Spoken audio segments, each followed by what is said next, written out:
The History Talk Show with Seja Sandhu. Hello, and welcome to the History Talk Show by Seja. Today we're going to be talking about the Cold War. The Cold War is a magnificent... Sorry, we seem to be experiencing some technical difficulties, and so I shall be taking over for now. So basically, the Cold War began the moment the Americans and the Russians made contact in Berlin. But technically, as thegreathistory.com states, it officially really started, or shall we say solidified, in 1947. It was around this year that it became apparent that this was an international crisis. This disagreement that the Russians and the Americans had, it wasn't just going to die down. Rather, it was going to wage on for decades, all the way until 1991. But there were two key events that truly set the stage for the Cold War: the atomic spies and the Guzenko affair.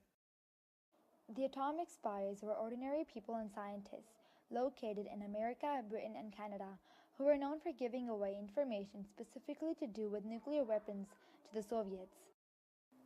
Here we have a little interview with Igor Guzenko explaining what he did to start the Guzenko affair.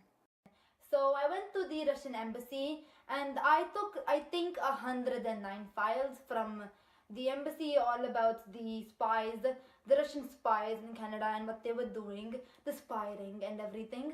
And I first went to the RCMP officer, but then he didn't believe me. So I had to go to the government of Canada.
After World War II had ended, America was the one dominating the world at this time, since they had the strongest and most powerful weapon ever known to humanity.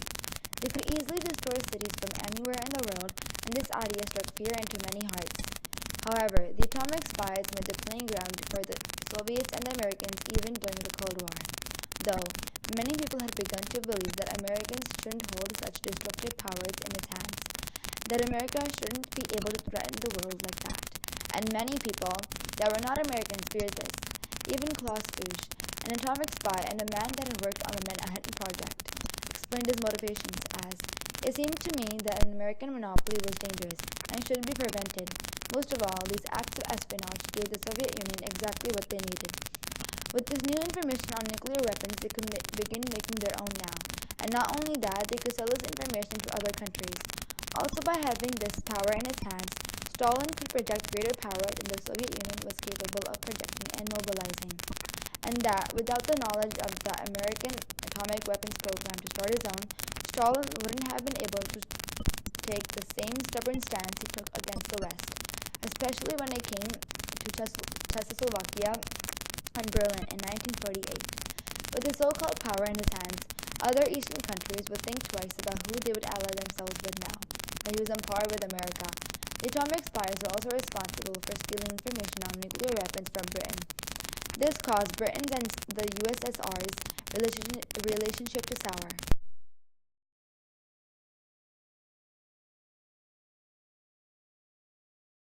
The Guzenka affair and the atomic spies led to the famed witch hunts. After learning about the Guzenka affair and that their atomic secrets were spilled, America became super paranoid, along with Canada, who was now trying to regain itself after learning that there were spies right under their noses. By going witch hunting, witch hunt, a term used to describe the searching of and deliberate harassment of those such as political opponents with unpopular views, became the outraged response. Communism was a dirty word in Canada and the Western world after the Second World War. And throughout the Cold War, typical anti-communist sentiments of the time were everywhere are evidences of the continuous underground cancerous movements of communism. Only eternal vigilance can protect us against communism and its infiltration into our way of life. And before the spies, there were hunts for communists, and now coupled with finding spies, it became a battle of who could point the finger first. In Canada, people were arrested and questioned by the police for weeks. Denied access to legal counsel, they were held in tiny cells, kept under suicide watch, and guarded at all times.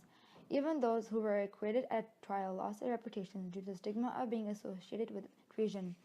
While in America became a game for people, if they didn't like someone, they could report them for suspicious activity and have them arrested and questioned. Many people questioned the authority of the government at this time. With the way the government was treating these people, it became apparent that change was needed. It spawned a countermeasure that has proven very important to the protection of rights and liberties in society even today. Furthermore, the government's harsh response to Guzenko's espionage allegations and the heavy-handed tactics of the RCMP that looked in the spy affair in Canada didn't sit well with civil libertarians. They watched the concern that the state tramples individual rights, justifying it because of fears of communism and Soviet spies. This was the reason for the founding of the Canadian Civil Liberties Movement. This led to the movement and much more. Many people under the Proceedings of Espionage Commission that was established to investigate the suspects rank alongside the October Crisis of 1970 as the most extensive abuse of individual rights in Canadian history during peacetime. The controversies surrounding the Guzenka affair ultimately led to the formation of civil liberties movements.